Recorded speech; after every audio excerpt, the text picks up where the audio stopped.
Hey guys, welcome to my channel, and today I'm going to be making my first Christmas wreath.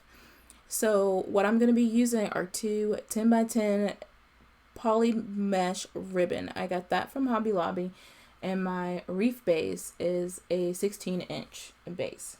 So this is my first wreath. So the technique I'm going to be using is the bubble wreath with the bubble technique, which is supposed to be a little bit one of the easier ways to make a wreath. I feel like it is the best for it being my first wreath I'm making. So right here you see me kind of realize I'm doing it backwards. When you use the chenille stems, also known as pipe cleaners, they go in the back. So they're going to be in the back of where your wreath will be up against a door, or if you have it on a wall, up against the wall so you don't see it. So you're going to want to make it as tight as possible so it won't come undone. It still can slide up and down, but which you'd want that to help have like you can puff out your wreath a little bit, but you just don't want it to come undone.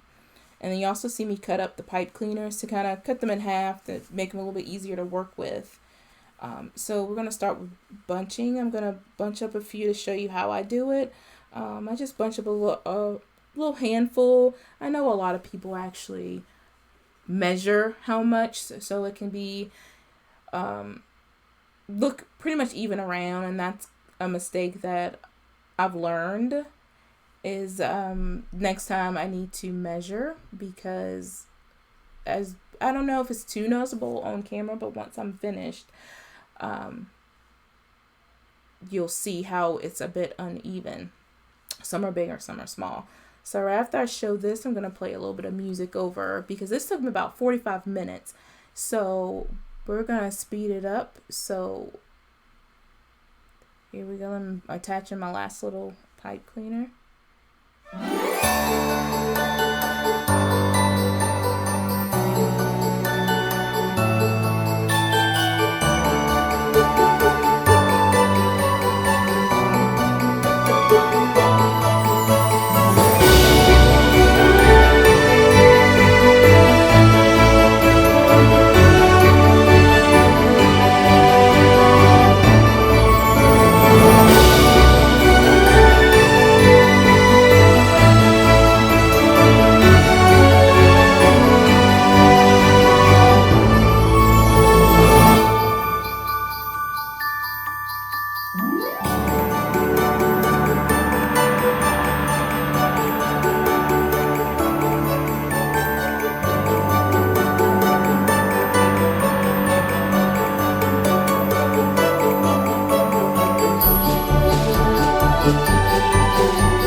Okay guys, so right here you see me attaching my last bit, trying to figure out a good way to go ahead and put in this last piece without it showing.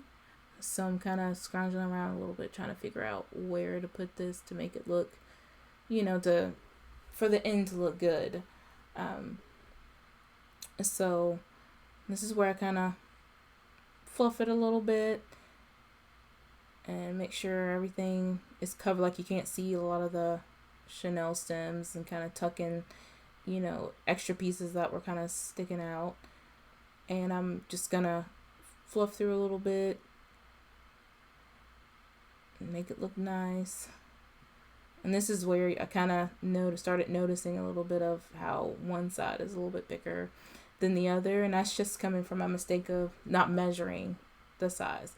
So another part we have to do is we're going to turn it over because we have to trim all this extra Chanel stems so they won't be too long. I know the first one I used was really long until I remembered I had to cut them in half so they won't be as long. So you just go around and trim it, not too close where they're going to come and unravel, but just enough that they're not sticking out and everything. And you can see it. So thanks you guys, and like my video. Bye.